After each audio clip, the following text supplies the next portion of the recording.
The world of Valora was peaceful. Its skies shone with soft colors and rivers sparkled like liquid crystal. Forests stretched across rolling hills and floating gardens drifted over the cities. The Valari people lived in harmony with nature. They were gentle beings with glowing skin and eyes like polished stones. They sang songs to the stars and children played among the glowing trees. Life on Valora was calm and bright, but peace did not last forever. On the horizon, the first ships of the Dravic Dominion appeared. They were dark and massive, like moving shadows in the sky. Smoke and fire followed them, and the light of Valora dimmed. The Valari had never seen anything like them. The Dravic were cruel and strong. Their armor shone black, their weapons burned with strange energy, and their war machines destroyed everything in their path. The Valari tried to defend themselves. They had shields and energy fields, but the Dravic were stronger. Cities fell one by one. The glowing gardens were burned, rivers turned black, and the air smelled of smoke and fear. Families ran to shelters under the ground. Children clung to their parents, crying. Mothers whispered prayers. Fathers tried to protect their homes. Among the Velari leaders was Ilaran. He was wise and calm, with skin that glowed brighter than most. He had watched his people suffer and knew that they could not fight the Dravic alone. He climbed to the highest tower of the capital city, looking at the sky filled with enemy ships. He raised his hands to the stars. "Please," he said, his voice trembling. "Please, someone hear us. Help us." The message left his lips and traveled into space. It was not a message of power, but of fear and hope. The Valari had no idea if anyone would hear it. The stars were vast, and many worlds ignored such cries. The message floated through the emptiness, passing by planets and moons, drifting past galaxies. Meanwhile, on Earth, people lived very differently. It was a world of oceans, mountains, and cities filled with machines. Humans were not as graceful as the Valari. They were strong, stubborn, and sometimes dangerous. But they had a will to survive. Humans had faced deadly storms, earthquakes, and creatures in their own world that could kill with one strike. They were called Death Worlders by other species because they could survive in conditions no one else could. At a monitoring station in Alaska, a human named Commander Jack Hale sat at a console. He was tall, with short brown hair and eyes that never seemed to miss anything. Beside him, Lieutenant Megan Brooks adjusted a scanner. She had sharp hands and quick reflexes. They were both trained to watch the skies, to notice the unusual, and to protect Earth from anything that might threaten it. Suddenly, the screen flickered. A signal appeared, strange and beautiful. It was a message from another world. Jack stared at it. Megan leaned closer. "It's calling for help," Megan said. "Do you see this?" "It's not from any ship or satellite we know." "It's alive, almost." Jack's heart raced. He studied the signal. It carried a tone of desperation. It spoke of a people under attack, of cities burning, of a world in danger. The Valari were asking for help. Jack frowned. "We can't just sit here. We have to send this to the Global Defense Council. They decide what we do next." Megan nodded. "Yes, but will they even listen? Most species ignore other civilizations. Why would they care about a small, peaceful world?" Jack shook his head. "I don't know. But I know we can't ignore it. Someone has to answer." In hours, the message reached the council. Leaders of Earth gathered in a large chamber, speaking in low, serious voices. Many said it was too dangerous, that Valora was far away, and that humans should not risk themselves for another species. But some, including Jack and Megan, argued that no one could ignore a plea for help. "Those people are innocent," Jack said, standing tall. "They are facing annihilation. If we do nothing, they will die. We know what it is to face danger, to fight for survival. We cannot turn away." After long discussion, the council made a decision. Humanity would answer the call. Ships were prepared, weapons readied, and soldiers trained. Scientists studied the signal to understand the Valari world, while engineers made sure that human technology could reach across the stars. Captain Laura Pierce was chosen to lead the expedition. She was a veteran of many conflicts on Earth.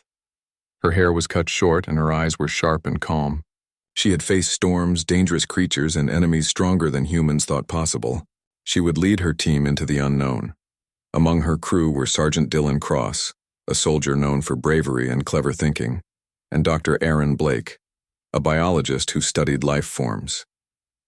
Together, they represented the strength, skill, and curiosity of humanity. They called themselves explorers, but in truth they were warriors. When the fleet prepared to leave Earth, families watched silently. Some feared for the lives of their loved ones. Others felt pride. Humanity had never left its solar system for another civilization in danger. This mission was risky, but it was the right thing to do. As the fleet entered slipspace, a feeling passed among the crew. There was excitement, fear, and anticipation. They were leaving behind the only home they had ever known. Their destination was a world of strangers, a world in chaos, a world that had called for help. Meanwhile, back on Valora, the situation worsened. The Dravik were relentless. They had no mercy and no pause. Entire forests were destroyed in seconds. The ground shook under their machines. The Valari hid underground, their glowing forms dim in fear. Mothers held children tight. Fathers sharpened weapons that were useless against such enemies. Ilaren watched from the command center beneath the city. His heart was heavy, but he continued to send messages into space, hoping someone, anyone, would come. His hope was fragile, like a candle in the wind. Then the humans appeared. From the skies, ships larger than Valari palaces descended. They were strong, armored, and built for battle. Soldiers leaped from the ships, their movements fast and precise. The Valari watched, their eyes wide. They had expected help from gentle civilizations, beings like themselves. They had not expected monsters, but the humans were not cruel. They fought with precision and purpose. The Dravik did not expect resistance like this. Human weapons tore through their machines. Soldiers moved with terrifying efficiency, yet they paused to aid the Valari, giving food, medicine, and hope. Ilaren could not understand it at first. These beings were strange, rough, and violent in appearance, but they cared. They had come not to conquer, but to save. Slowly he began to hope. Slowly he began to believe that Valora might survive. Even as the first humans landed, the Dravik continued their attack. The war had not ended, but the balance had shifted. The Valari were no longer alone. Monsters from Earth had answered their cry, and the stars themselves had listened. In that moment, under the burning skies and falling debris, a child whispered to her mother, "The stars heard us. They sent monsters to help us." Ilaren nodded, tears glistening on his glowing skin. "Yes, my child," he said softly. "Monsters, but they fight for the light." And the light of hope, fragile and bright, returned to Valora for the first time in many days. The stars had heard. The monsters had come. The humans moved through the ruins of Valora's capital city like shadows of fire. Their armor was dark and strong, and every step they took seemed to shake the ground. Captain Laura Pierce led the first team, her eyes scanning the streets and buildings. Behind her, Sergeant Dylan Cross carried heavy equipment, and Dr. Aaron Blake followed, careful not to touch the burned ground. The city was silent except for the occasional crash of a collapsing building. Fires burned in the distance, and smoke made the air thick. The Valari survivors peeked from underground shelters, their glowing eyes wide with fear. They had expected help, but the humans looked nothing like the gentle beings they had imagined. These were monsters of strength, born in a harsh world. Laura knelt beside a group of Valari children hiding behind a fallen wall. "It's okay," she said in a calm voice. "We're here to help. You are safe now." Her words were firm yet gentle. One small Valari girl reached out and touched Laura's hand. Her glow flickered like a small candle in the dark. Dylan scanned the streets ahead. "Captain," he said, pointing. "There's a Dravik patrol moving between the buildings. They've set up turrets. We'll need to clear them before the survivors can move safely." Laura nodded. "We do it quietly. We don't want to scare them more than they already are." They moved through the streets with careful precision, Laura signaled, and Dylan climbed a building to disable the turret. He worked quickly, using a small device to jam its targeting system. The turret powered down with a hiss. A Valari man watching from below gasped. His eyes were bright. He whispered, "They do not fight for themselves. They fight for us." As the humans advanced, the Dravik patrol noticed them. Energy blasts lit up the ruined streets. Laura and Dylan dove for cover behind a half-destroyed building. The humans returned fire, moving fast and coordinated. Every shot, every movement was calculated. The Dravik fell back, surprised by the humans' ferocity. After the battle, the survivors slowly came out of hiding. The Valari were cautious, unsure if the humans would leave after fighting. But Laura knelt in the dust and spoke to them. "We are staying. We will help you rebuild. You are not alone anymore." The Valari stared in awe. These humans, these monsters from Earth, were here to protect them. For the first time since the invasion began, they felt hope. Dr. Blake walked among the survivors, examining the damage. "We need to assess what can be saved," he said. "Food, water, shelter. Everything is critical." A young Valari woman named Leora approached him. Her glow was dim from fear, but she spoke with quiet courage. "We have food stored in the underground chambers. The water is still clean in the river, but the Dravik have destroyed most of the farms. We cannot feed everyone." Aaron nodded. "We will help. Humanity knows how to survive harsh worlds. We will teach you." Over the next few days, the humans worked alongside the Valari. Soldiers cleared debris and set up safe zones. Engineers repaired communication lines. Dr. Blake showed the Valari how to purify water and grow food quickly. Laura trained small groups in defense techniques, teaching them to hide, move quickly, and use their environment. At night, the survivors gathered in the ruins to watch the humans work. They whispered among themselves. "Monsters," one said softly. "They are monsters," another shook her head. "Yet they care for us. They are monsters who fight for the light." The humans noticed the Valari staring. Dylan chuckled quietly. "You'd think we were gods or something," he said. Laura smiled. "They've never seen people like us. They don't know what we can do. Let them learn slowly." Meanwhile, the Dravik were not idle. They had suffered losses in the first battle, but they were gathering reinforcements. Ships from other parts of their empire arrived, larger and deadlier than before. Commander Zelkor, leader of the Dravik forces, studied the humans with frustration. "These Deathworlders, they are not like any species we have faced.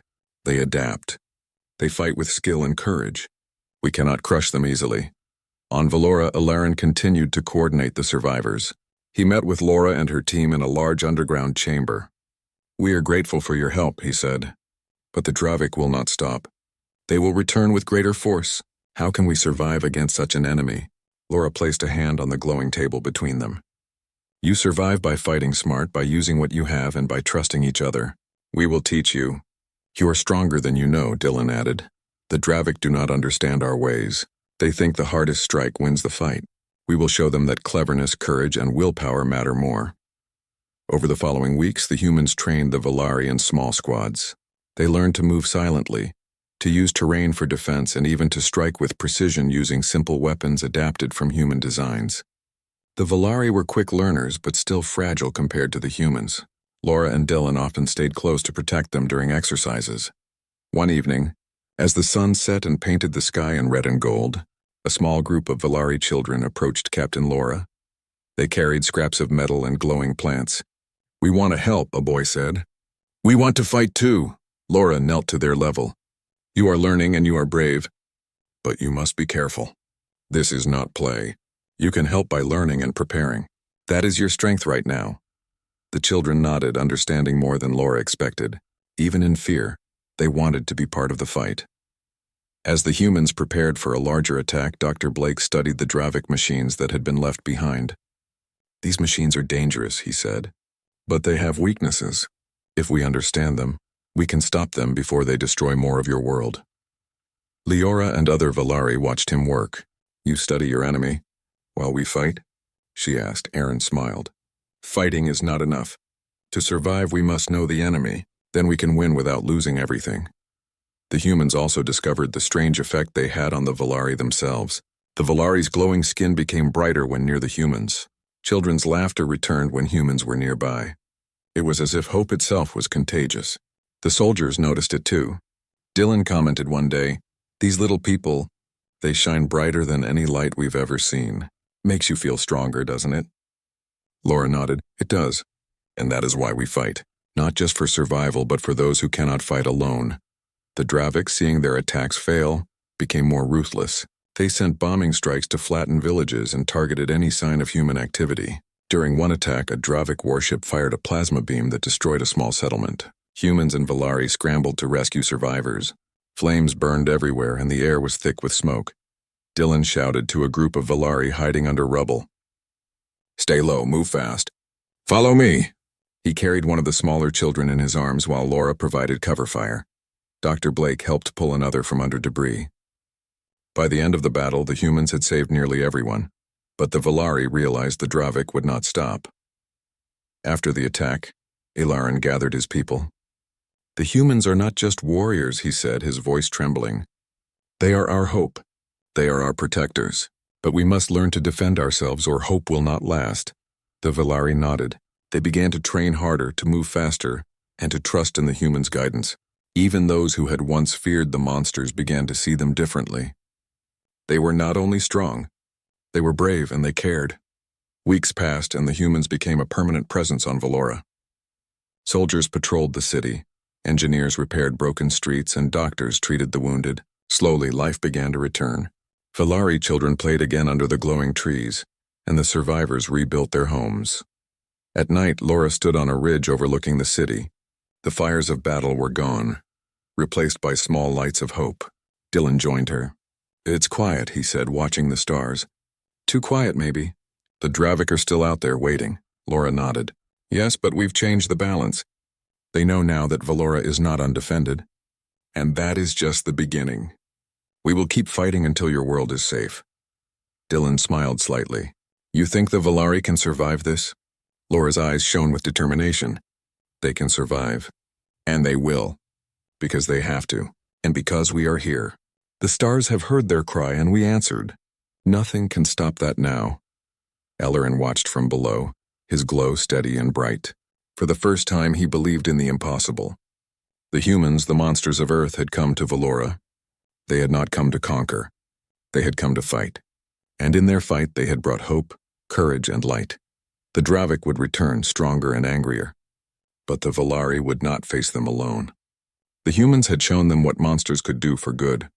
And now the battle for Valora's future had truly begun.